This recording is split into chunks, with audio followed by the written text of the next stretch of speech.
Hello everyone. Let's start the next chapter of history.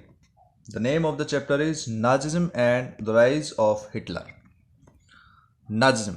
What is Nazism? Nazism is the ideology of Hitler or the Nazi party. Hitler was the dictator of Germany who emerged after the First World War in 1918, end of the First World War. So in this video we'll discuss about Nazism and the rise of Hitler. सबसे पहले chapter की शुरुआत करते हैं with an incident and with the example of a German boy जिसका नाम था Helmut इन 1945 spring. ये वो टाइम था जब सेकेंड वर्ल्ड वॉर ख़त्म हो चुका था. It was going to be end in spring of 1945. 11 साल का एक लड़का अपने घर पे पेरेंट्स को सीरियस बात करते हुए सुनता है. His father, a prominent physician, deliberated with his wife whether the time had come to kill the entire family, यानी कि वो अपनी फैमिली को मारने की बात कर रहे थे और सुसाइड करने की बात कर रहे थे, या फिर उसको खुद ही अकेले सुसाइड करना चाहिए. His father spoke about his fear of revenge. वो किसी बदले के बारे में बात कर रहे थे. Now the allies will do us what we did the crippled and Jews. कि अलाइज जो है, अलाइज क्या थी? सेकेंड वर्ल्ड वॉर में यूके, फ्रांस, यूएसए, रसिया एट्सेट्रा ये कंट्रीज थी अलाइज. उसको डर था कि अब अलाइज आपके साथ वही करेंगे जो आपने जीव्स के साथ किया. द नेक्स्ट डे ही took Helmut to the woods. घुमाने के लिए ले गए. They spend their last happy time together singing old children's songs. Later Helmut's father shot himself in his office. और बाद में हेलमुट के फादर ने अपने आप को गोली मार ली. Helmut remembers that he saw his father's bloody uniform being burnt in the family fireplace. So traumatized. Traumatized का मतलब होता है to be horrified. बहुत ज़्यादा डर जाना. Was he by what he had overheard and what had happened that he reacted by refusing to eat at home for the following 9 years. अगले 9 years तक उसने अपने घर खाना नहीं खाया क्योंकि उसको डर था कि उसकी मदर उसको पॉइजन दे सकती है.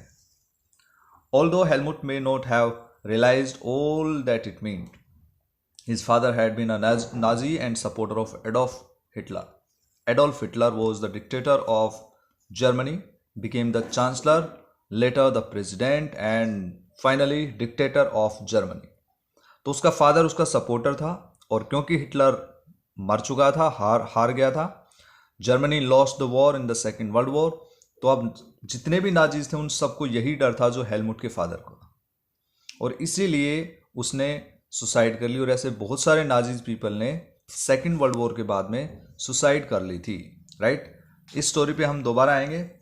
Let's start the chapter. In May 1945 Germany surrendered to the allies.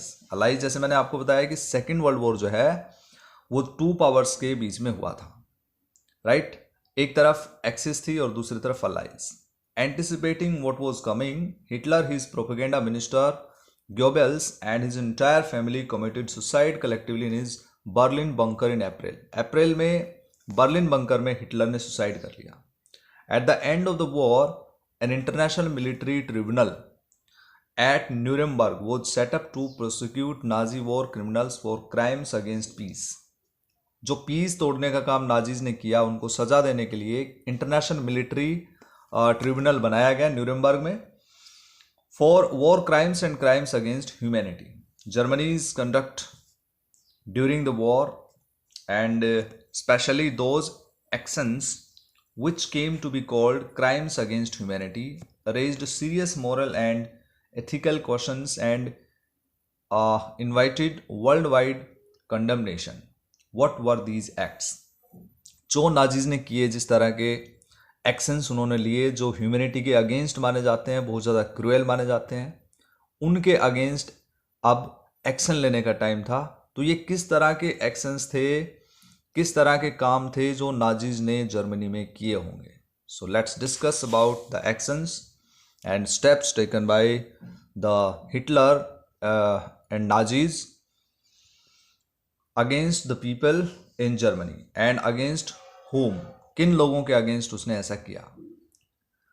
Under the shade of the second world war Germany had waged a genocidal war. What is genocidal war? जब लोगों को बड़ी संख्या में मारा जाता है, when the people are killed on a large scale, that is known as genocidal war, जिसमें मास मर्डर होता है। Groups of innocent civilians of Europe were killed. The number of people killed including 6 million Jews. देखो Germany में कितने लोग मारे गए? 6 million जीव्स मारे गए। जीव्स यहूदी होते हैं। 2 lakh gypsies, 1 million Polish civilians मारे गए जो पोलैंड से आए हुए थे, and 70,000 Germans who are considered mentally and physically disabled, यानी कि जो हैंडीकैप्ड लोग थे, 70,000 हैंडीकैप्ड लोग मारे गए थे। So this was the genocidal war. अगर जिनोसाइडल वॉर के बारे में पूछा जाता है तो just you have to remember the digits कि कितने लोग मारे गए थे approximately. Nazis devised an unprecedented means of killing people. Unprecedented का मतलब होता है नेवर हैपेंड बिफोर, जो पहले कभी नहीं हुआ है ऐसा। इस तरह के लोगों को उन्होंने मारा इतने बड़े लार्ज स्केल पे, that is by gassing them in various killing centres like ऑस्विच। ऑस्विच भी एक कंसंट्रेशन कैंप था जिसमें जहरीली गैस से लोगों को मारा जाता था। The Nuremberg tribunal sentenced only 11 leading Nazis to death. लेकिन न्यूरेमबर्ग जो ट्रिब्यूनल जो बनाया गया था, मिलिट्री ट्रिब्यूनल, वो उसने तो सिर्फ 11 नाजीज को ही मतलब मौत की सजा दी थी, लेकिन कितने सारे लोग उन्होंने पहले मार दी थे नाजीज लोगों ने। So many others were imprisoned for life.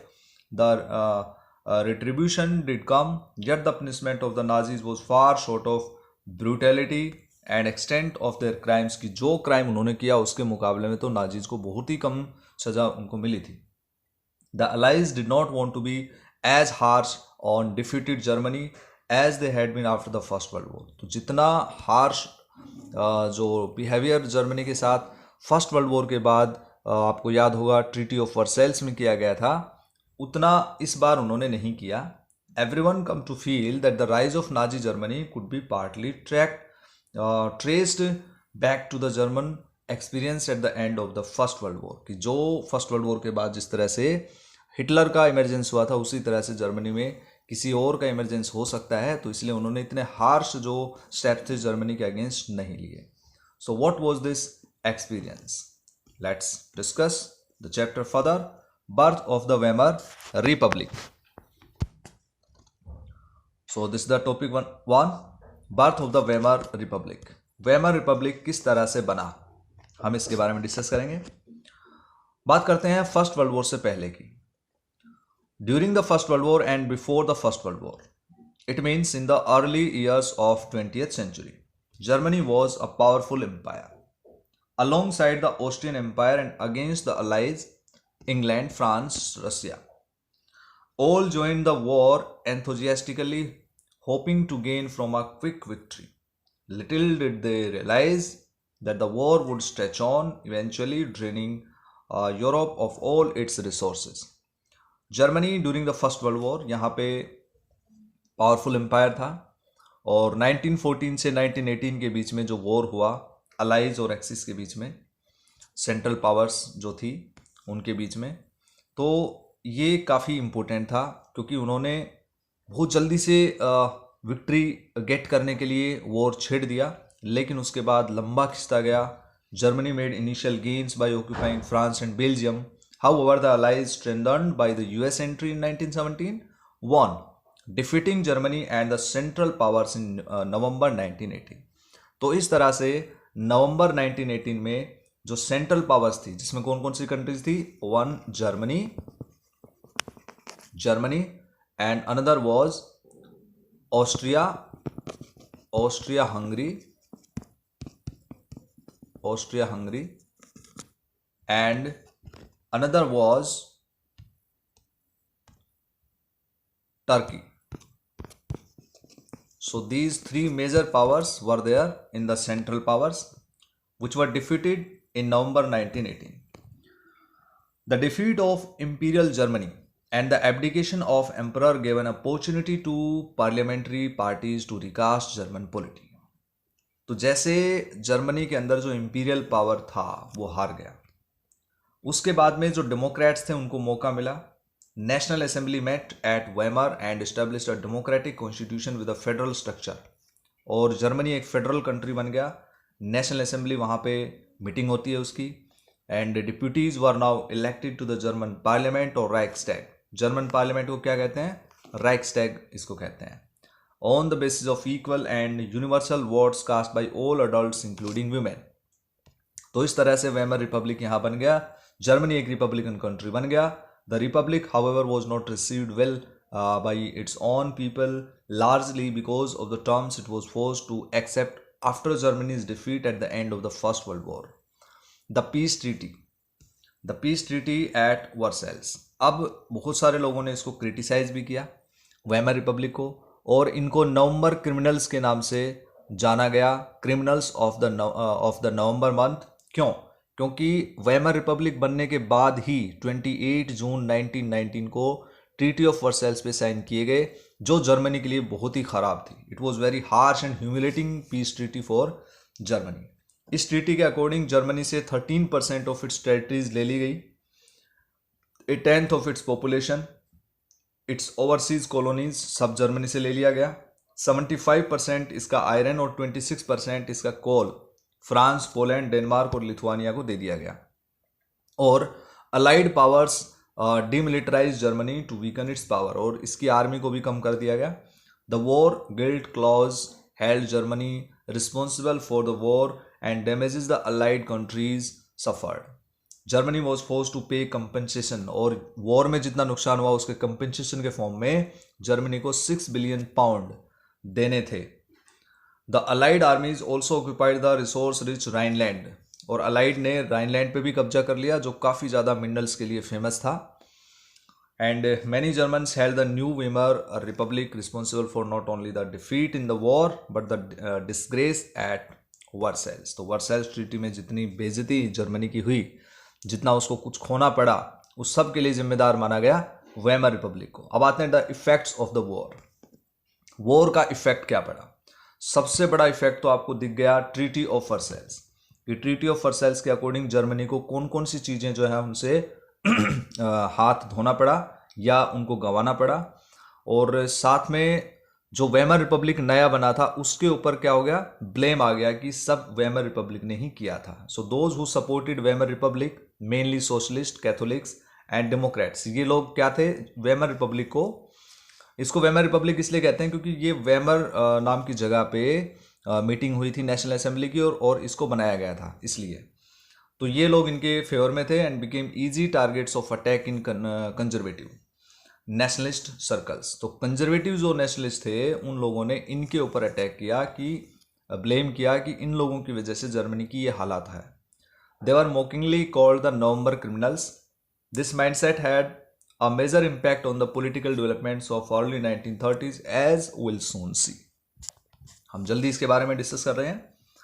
The first world war left a deep imprint on European society and polity. Germany के ऊपर तो बैड इम्पैक्ट था, लेकिन साथ साथ में यूरोपियन सोसाइटी और पॉलिटी पे भी इम्पैक्ट पड़ा। And soldiers came to be placed above civilians. Politicians and publicist led great stress on the need for man to be aggressive, strong and masculine, यानी कि वॉर में फाइट करने के लिए, जीतने के लिए उनको ऐसा होना चाहिए। The media glorified trench life, जो सोल्जर्स की लाइफ थी, ट्रेंच लाइफ थी, उसको उन्होंने बहुत ही शानदार बताया, ग्लोरीफाइड किया। The truth however was that soldiers lived miserable lives in these trenches. हालांकि सत्य ये था कि ट्रेंचेस में बहुत ही मिजरेबल लाइफ होती थी। The trapped with rats feeding on corpses, they faced poisonous gas and enemy shelling and witnessed their ranks reduced rapidly. Aggressive war propaganda and national honor occupied center stage in the public sphere, while popular support grew for conservative dictatorships that had recently come into being. किसके ऊपर focus किया गया? Aggressive war propaganda को focus किया गया कि we have to be aggressive for victory and to increase our territories, to take back all the honor and dignity which were lost after the First World War. So democracy was indeed a young and fragile idea. तो democracy को क्या समझा गया? काफ़ी कमज़ोर समझा गया, which could not be survive the instabilities of interwar Europe. तो इसलिए डेमोक्रेसी वहाँ पे वीक पड़ती हुई दिखाई दी। 1.2 में आते हैं हम, political radicalism and economic crisis. अब ये जो पॉलिटिकल रेडिकलिज्म था इसका इम्पैक्ट सीधा पड़ा इकोनॉमी पे। The birth of the Weimar republic coincided with the revolutionary uprisings of Spartacist league. ये स्पार्टसिस्ट लीग क्या थी? ये उसी तरह की लीग थी जो जिस तरह की रसिया में होती थी, on the pattern of the Bolshevik revolution in Russia. Soviets of workers and sailors were established. काफ़ी ज़्यादा इस तरह के अपराइजिंग्स देखने को मिली कई शहरों में। The political atmosphere in Berlin was charge with demands for Soviet style governance. और इस तरह से बर्लिन, जो कि जर्मनी का एक इम्पोर्टेंट सिटी, वहाँ पे सोवियत स्टाइल गवर्नमेंट की डिमांड उठने लगी। Those opposed to this such as the socialist, democrats और कैथोलिक्स ने इसको अपोज भी किया और वो वेमर में आके मिले। The Weimar republic crushed the uprising with the help of a war veterans organisation called free corps. तो फ्री कॉर्प्स की हेल्प से इस अपराइजिंग को दबा दिया गया, जो कि रसिया की तरह वहाँ पे स्पार्टासिस्ट जो एस्टेब्लिशमेंट करना चाहते थे। The English Spartacist later founded the communist party of Germany. लेकिन फिर बाद में स्पार्टासिस्ट ने कम्युनिस्ट पार्टी ऑफ जर्मनी बना दिया। Communist and socialist henceforth became irreconcilable enemies and could not make common cause against Hitler. Both revolutionaries and militant nationalists craved for radical solutions. अब political radicalisation से क्या हुआ? It was only heightened by the economic crisis of 1923। अब ये जो political radicalisation था, यानी कि जो पॉलिटिकली एस्टेब्लिशमेंट वेमर रिपब्लिक था, उसको अपोज करने वाला जो आइडिया था, ठीक है, वो और ज़्यादा स्ट्रॉन्ग हुआ इकोनॉमिक क्राइसिस की वजह से। 1923 की जो इकोनॉमिक क्राइसिस थी उसने जर्मनी में हिटलर के इमरजेंस को मौका दे दिया। Clear? The depleted gold reserves at a time resources were scarce. In 1923 Germany refused to pay and the French occupied its leading industrial area Ruhr. ये काफ़ी इम्पोर्टेंट रीजन था, रूर रीजन था यहाँ पे, और इसके ऊपर कब्जा कर लिया फ्रांस ने। Germany retaliated with passive resistance and printed paper currency recklessly. With too much printed money in circulation the value of German mark fell. अब ये जर्मन मार्क था, इतना गिर गया पाउंड। अगर हम यूएस डॉलर का एग्जांपल लें तो जर्मन मार्क यानी कि करेंसी थी जर्मनी की, ये काफ़ी ज़्यादा डिक्लाइंड हो गया। अप्रैल में यूएस डॉलर, एक यूएस डॉलर जो है वो 24,000 मार्क्स के बराबर था। जुलाई में ये और ज़्यादा गिर गया, 3,53,000 मार्क्स हो गया 1 यूएस डॉलर। अगस्त में जो है 46,21,000 marks. And at we can say that this one